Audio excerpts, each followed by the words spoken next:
대국민 공공서비스 사업에 헌신하면서도 모호한 신분으로 인해 각종 차별을 받아온 노동자들이 있습니다.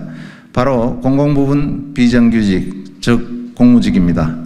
2020년 기준 공무원 대비 공공부문 비정규직 임금은 부처와 지역에 따라 차이가 있지만 평균 61% 수준입니다. 무기계약직 약 40만 명, 기간제 약 20만 명, 민간위탁 20만 명 등으로 무려 100여만 명에 가까운 공무직 노동자가 엄연히 존재합니다. 그런데도 아직 법적으로는 공무직 노동자들에 대한 단 한 줄의 명시가 되어 있지 않습니다. 이로 인해 공무직의 신분과 고용, 처우에서 불합리한 차별이 벌어지고 있습니다. 공공부문 비정규직의 인사기준과 노동조건 등 처우 개선 방안을 논의하던 유일한 기구인 공무직위원회마저 작년 3월부로 운영이 중단되었습니다. 현재 공공부문 비정규직 관련 사회적 논의기구는 전무한 상황입니다. 이제는 국회가 본격적으로 공무직의 신분을 확실히 하고 차별 처우를 개선하기 위해 함께 노력해야 합니다. 법적기구 공무직위원회를 상설화하고 공공부문 비정규직 노동자에 대한 인사기준과 노동조건 등 안정적으로 논의해 나갈 수 있도록 할 공무직위원회 법안 통과에 많은 의원님들과 이 자리에 계신 기자님들께서 관심 가져주시면 감사하겠습니다. 저도 오늘 법안 발의를 시작으로 양대 노총 여러분과 함께 공무직위원회법 국회 논의에 더욱 박차를 가하겠습니다. 예, 안녕하십니까. 오늘 이 자리에 모여주신 모든 기자님께 감사의 말씀드립니다. 한국노총 상임부위원장 최응식입니다. 더불어민주당 김주영 의원의 공무직위원회 설치 운영에 관한 법률안 발의를 환영합니다. 그동안 임금 등 노동조건에서 불합리한 차별을 당해왔던 공공부문 비정규직 노동자들에 대한 처우 개선의 길을 열었다는 점에서 법안에 큰 의미가 있다고 생각합니다. 이 법안이 조속히 통과되기를 간절히 바랍니다. 공공부문 비정규직 노동자들의 합리적인 인사기준 등을 논의하던 범정부 차원의 사회적 논의기구는 공무직위원회가 처음이자 마지막이었습니다. 공무직위원회가 지난해 3월 종료된 이후 공공부문 비정규직의 처우 개선을 논의할 수 있는 사회적 대화체는 그 어디에도 없습니다. 공공부문 비정규직의 실질적 사용자인 정부는 노동시장 이중구조 개선을 말하면서 정작 공공부문 비정규직에 대한 이런 방구도 없는 사항입니다. 중앙행정기관, 지방자치단체, 교육기관, 공공기관, 지방공기업, 자회사 등 공공부문 비정규직은 우리 사회 곳곳에서 대국민 서비스를 책임지고 있습니다. 공공부문 비정규직 노동자들이 명확한 신분하에 업무를 수행할 수 있도록 동일 가치노동, 동일 임금이라는 당연한 명제가 공공부문 비정규직에도 적용될 수 있도록 국회가 앞장서 주시기를 바랍니다. 그 첫걸음은 바로 공무직위원회법입니다. 또한 공공부문 비정규직의 처우 개선을 위한 예산 정액도 필요합니다. 정부가 노동시장 양극화 해소와 노동약자 보호를 위한 의지를 공공부문 비정규직 인건비 정액으로 보여주시기를 바랍니다. 다시 한번 간곡히 호소드립니다. 국회는 반드시 공무직위원회법을 통과시켜 공공부문 비정규직 노동자들의 눈물을 닦아주시기를 바랍니다. 한국노총은 공공부문 비정규직의 투쟁 전선에 언제나 함께 하겠습니다. 감사합니다. 반갑습니다. 민주노총 수석부위원장 이태환입니다. 우리 사회 공공부문 곳곳에서 많은 비정규직 노동자들이 일을 하고 있습니다. 국민들은 이들의 헌신과 노력으로 공적 서비스를 제공받고 있으며 또한 이 사회가 유지되고 있습니다. 그러나 이들의 신분과 근로조건 등은 법적으로 규정되어 있지 않습니다. 구석구석에 그들의 땀과 희생이 깃들어 있지만 법적으로 실체가 없는 말 그대로 유령과도 같은 존재입니다. 그러다 보니 각종 처우에서 차별과 불평등이 만연합니다. 심지어는 직무와 관련이 없는 수당에서조차 차별을 받고 있습니다. 불평등과 차별이 구조화되어 있는 사회에서는 인간이 인간답게 그 존엄성을 유지할 수 없습니다. 이들의 처우를 개선하기 위한 노력은 끊임없이 계속되었습니다. 당사자들의 투쟁뿐만 아니라 국가인권위원회의 권고, 국회의 주문도 잇따랐지만 윤석열 정부는 이를 끝까지 외면하였습니다. 더구나 처우 개선을 논의하던 유일한 기구였던 공무직위원회마저 작년 3월 종료되고 말았습니다. 정부는 말로만 노동시장 양극화, 이중구조 개선을 떠들어서는 안 됩니다. 공공부문 비정규직 노동자들의 실질적인 사용자가 정부인 만큼 이들의 처우 개선과 불평등을 해소하기 위한 노력을 기울여야 합니다. 그리고 이를 제도적으로 뒷받침하기 위한 공무직위원회법이 입법화되는 데 협조하여야 합니다. 주지하다시피 공공부문의 법과 제도, 규범과 사례는 일반적으로 전체 사회에서 하나의 기준으로 작용합니다. 따라서 우리 사회의 고질적인 불평등과 차별을 해소하기 위해서는 당연히 공공부문이 앞장서야 합니다. 공무직위원회법의 입법화는 단지 그 시작일 뿐입니다.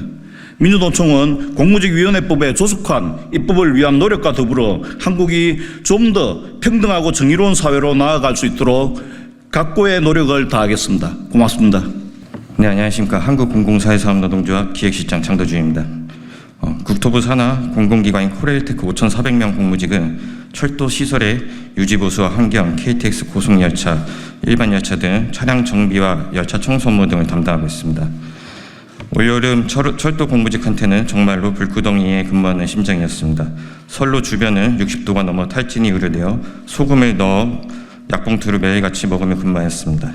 지난 7월 MBC 탐사기획 스트레이트에서는 철도 차량 정비 노동자들의 화학제품 사용으로 인한 압노출에 대해 방영되었습니다. 전국의 철도 차량 정비를 하는 정규직을 조사한 결과 14명의 혈액암 환자가 확인되었으나 여기에 공무직은 조사에 포함되지 않았습니다. 모회사 정규직과 동일한 업무를 하고 있는 공무직이지만 신분이 온전치 않아 이들의 건강 상태는 그 누구의 관심밖의 일이고 임금은 더군다나 최저임금입니다. 6년 전 정규직으로 전환되면서 인심 쓰듯 생긴 복지 3종 세트인 식대와 복지 포인트, 명절 상여금은 최저임금 산입 범위로 인하여 마치 안개와 같이 사라졌습니다. 물가는 폭등하고 있지만 우리의 실질 임금은 저하된 것입니다. 작년도부터 철도에는 신설선인 서해선과 중부 내륙선, 동해선 등 신규 구간이 개통되었습니다. 철도 시설물이 증감에도 불구하고 기재부는 공무직 정원을 예산상의 이유로 증원하지 않고 있습니다. 그 이유는 정원 증원을 하면 인건비 증가로 인하여 예산이 소요된다는 것입니다. 공공기관 공무직은 기재부에서 정한 총인건비 제한으로 임금조차 제대로 올리지 못하고 있습니다. 마치 너희들은 그 정도의 대우를 받는 인간이라는 계칭으로 낙인 찍고 있습니다. 철도 업무의 특성상 365 24시간 운영을 하는 공공기관이기에 관공서 공휴일에도 대다수의 철도 공무직들이 근로를 합니다. 하지만 총인건비가 초과된다는 이유로 공휴일에 대한 수당도 지급받지 못하고 있습니다. 공무직은 국민들의 편의를 위해 존재하며 국가를 이끌어가는 노동자임에도 처우는 참담할 뿐입니다. 공무직을 위한 법적 신분 보장과 처우 개선, 예산이 적절하게 반영되지 않는다면 그 피해는 온전히 국민에게 돌아갈 것이며 자부심을 갖고 있는 공무직 노동자는 열악한 노동 환경에서 벗어나지 못하며 또 다른 안전사고로 이어질 것입니다. 반드시 공무직 처우 개선과 신분 보장을 위한 법제화가 되길 바라겠습니다. 이상 발언을 마치도록 하겠습니다. 감사합니다. 네, 공공운수노조 부위원장 김선종입니다. 저는 정부의 공공부문 정규직 전환 정책으로 공공기관의 자회사에서 일하고 있는 노동자이기도 합니다. 지난 2019년 제대로 된 정규직 전환을 요구하는 공공부문 비정규직 노동자들의 파업으로 정부에선 이들의 요구가 무엇인지 파악하고 논의하기 위한 기구로 공무직위원회를 만들어 한시적으로 3년간 가동했고 작년 3월 기한이 다해 일모라고 말았습니다. 공무직위원회의 논의는 평행성을 그으며 한 발짝 나아가는 것조차 어려웠고 논의 또한 제한적이었습니다. 공공부문 공무직을 중심으로 한 논의의 한계로 공공기관의 자회사, 간접고용 노동자들에 대한 논의는 제대로 해보지도 못하고 일몰했습니다. 공공부문의 공무직들도 논의는 했지만 실제 임금 체계, 복지와 처우, 인사제도 등 개선해야 해야 할 것들은 많았지만 손에 쥐는 결과물은 별로 없었습니다.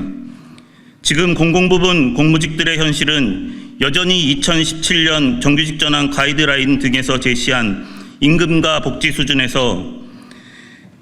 수준이거나 조금 나아진 정도입니다.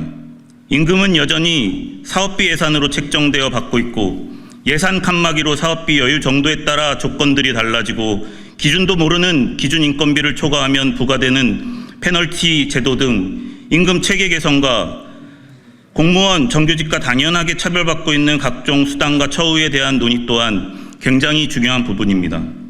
앞으로의 공무직위원회에서는 여러 논의를 통한 결정이 그저 권고가 아닌 현장의 공공기관들이 받아들일 수밖에 없는 강제력이 있는 결정이 되었으면 하는 바람을 가져봅니다. 끝으로 공공부문에서 오늘도 국민을 위한 서비스를 제공하며 열심히 일하고 있는 공공부문 비정규직 노동자들의 노동조건을 향상시키기 위해 공무집위원회법을 발의해 관심과 노력을 아끼지 않는 김주영 의원님께 다시 한번 감사드립니다. 이상입니다. 안녕하십니까. 한국노총 전국공공노동자연맹 상임부위원장 이상훈입니다.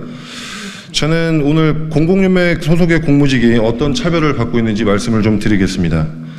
각종 악성 민원인에게 과도한 친절과 서비스를 강요받는 농림축산식품부의 민원 업무 공무직은 민원 업무 수당이 제어되어 있습니다.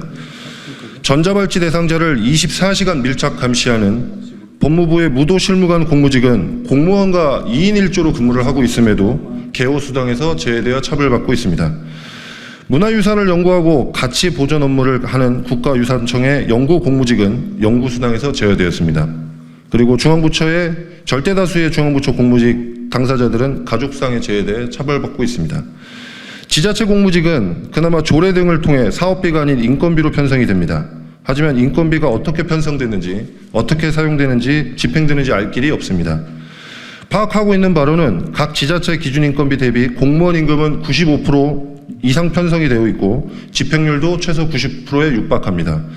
반면에 공무직은 고작 60에서 70%만 편성이 되고 그마저 집행률은 80에서 90%로 집행되고 있습니다. 이것이 차별이 아니면 어떤 것이 차별이겠습니까? 공공기관과 자회사 공무직은 복지 3종 세트라고 불리는 식비, 명절상해금, 복지 포인트가 설계에서 배제되어 반영되지 않고 있습니다. 이처럼 우리 공공연맹 소속 3만여 명의 공무직들은 다양하게 차별을 받고 있습니다. 전국의 공무직 규모가 60만 명 정도 되고 있는 걸로 알고 있습니다. 그럼에도 불구하고 얼마나 더 많은 차별이 존재할 거라고 파악을 하고 있는 상황입니다. 지난 시기 한시적으로 운영했던 공무직위원회를 법제화하여 전국의 모든 공무직이 차별받지 않도록 해야 됩니다. 또 공무직위원회를 통해서 차이를 줄여나가야 합니다. 차별을 하는 사람도 문제지만 해결 능력이 있으면서 그 차별을 방치하는 사람이 더 큰 문제입니다. 차별을 해소하고 차이를 줄이기 위해 또 공무직의 고충을 해결하고 공무직이 존중받기 위해 공무직위원회법 통과를 간곡히 호소드리면서 발언을 마치겠습니다. 네, 안녕하십니까. 보건의료노조 수석 부위원장 송금희입니다. 오늘 이 자리엔 공공부문 비정규직 차별철폐를 위해 우리 더불어민주당의 김주영 의원님과 함께 우리나라의 노동조합을 대표하는 양대노총이 함께 모였습니다. 정부는 공공기관 산하의 비정규직을 공무직이란 이름으로 그럴싸하게 포장했지만 대부분은 업무에 대한 숙련성과 전문성은 물론 수당과 임금, 인사관리 등 모든 면에서 차별하고 있습니다. 그 이유는 공공부문의 업무를 수행해왔지만 이들의 업무와 처우에 대한 규정이 제대로 마련되어 있지 않기 때문입니다. 보건의료노조 산하에는 보건복지 공무직지부가 있습니다. 보건복지부 공무원과 같은 사무실에서 동일한 업무를 하면서도 처우와 신분상의 차별이 있습니다. 현재 코로나가 확산되고 있고 또 명절 연휴에 응급실 대란이 예고되고 있습니다. 감염병과 같은 재난이 발생하거나 복지정책이 바뀔 때면 해당 내용을 가장 먼저 설명하는 직역이 다름 아닌 보건복지 공무직의 콜센터 직원들입니다. 지역에서 보건의료 서비스를 제공하는 간호사도 질병을 다루는 석박사도 공무원 신분이 아니라 차별받고 있습니다. 국가의 공무를 수행하면서도 권한과 책임이 없어 잦은 시비에 노출되기도 합니다. 그리고 공무직의 임금은 예산에서 사업비로 책정되기 때문에 사업이 없어지면 공무직의 고용이 불안해지고 임금 조정이 불가피해집니다. 부처마다 부서마다 사업의 성격과 상황이 모두 달라 처우가 천차만별입니다. 이런 문제를 해결하기 위해 양대노총은 3년간 운영해온 공무직위원회를 법제해야 한다고 한 목소리로 요구해 왔습니다. 공무직에 적용되는 인사, 승진, 보수, 정원 등에 대한 통일된 기준을 마련하고 합리적 인사관리, 처우 개선 방안을 관리하는 전담 조직이 반드시 설치되어야 합니다. 우리나라의 가장 큰 명절이 추석이 얼마 남지 않았습니다. 공무직에게는 명절 상여금조차 차별되는 현실입니다. 오늘 양대노총과 함께 발의하는 공무직위원회법은 반드시 제정되어야 합니다. 보건의료노조도 공무직위원회법이 제정될 수 있도록 끝까지 함께 투쟁하겠습니다. 고맙습니다. 안녕하십니까. 공공노련 사무처장을 맡고 있는 홍기복이라고 합니다. 시간 관계상 자료를 좀 축약해서 읽도록 하겠습니다. 공공부문 비정규직, 무계약직 또는 공무직이라고 불리는 노동자들은 우리 사회 곳곳에 유령신분으로 일하고 있습니다. 그동안 공공부문 비정규직 노동자들은 각종 처우와 차별의 불평등에 시달리면서 지금까지 왔습니다. 공무원 대비 임금은 현재 61% 수준에 불과합니다. 직무와 관련 없는 식대, 명절 상여금, 복지 포인트 등 복리후생비 또한 큰 차이를 보이고 있습니다. 공공부문 비정규직 노동자와 관련된 국가인권위원회 권고 그리고 공무직위원회 권고도 3년이 지났습니다. 2년 전 국회에서 부대 의견을 낸 것도 이미 2년이 지났습니다. 하지만 아직 변한 건 없습니다. 공공부문 비정규직 노동자들의 처우 개선을 논의하던 유일한 사회적 기구인 공무직위원회마저 지난해 3월 종료되었습니다. 여러 가지 한계가 있었음에도 분명하지만 그 성과 또한 분명했었습니다. 그러나 공공부문 비정규직 노동자들의 실질적인 사용자를 할 수 있는 정부는 공무직 처우 개선을 위한 예산 증액도 인사기준도 마련하지 않은 채 수수방관하고 있습니다. 윤석열 정부는 더 이상 공공부문 비정규직 노동자들의 갈등을 무책임하게 현장으로 떠넘기는 행태를 멈춰야 합니다. 이에 민주노총과 한국노총의 손을 잡고 더불어민주당 김주영 의원과 함께 공무직위원회법 발의에 나섰습니다. 노동시장 양극화에서 그 시작은 공무직위원회법입니다. 한국노총과 민주노총은 공공부문 비정규직의 열악한 처우와 불평등을 방관하고 있는 윤석열 정부를 강력히 규탄하며 이번 공무직위원회법의 조속한 입법을 위해 함께 투쟁할 것입니다. 2024년 9월 10일 더불어민주당 국회의원 김주영, 한국노동조합총연맹, 전국민주노동조합총연맹. 감사합니다.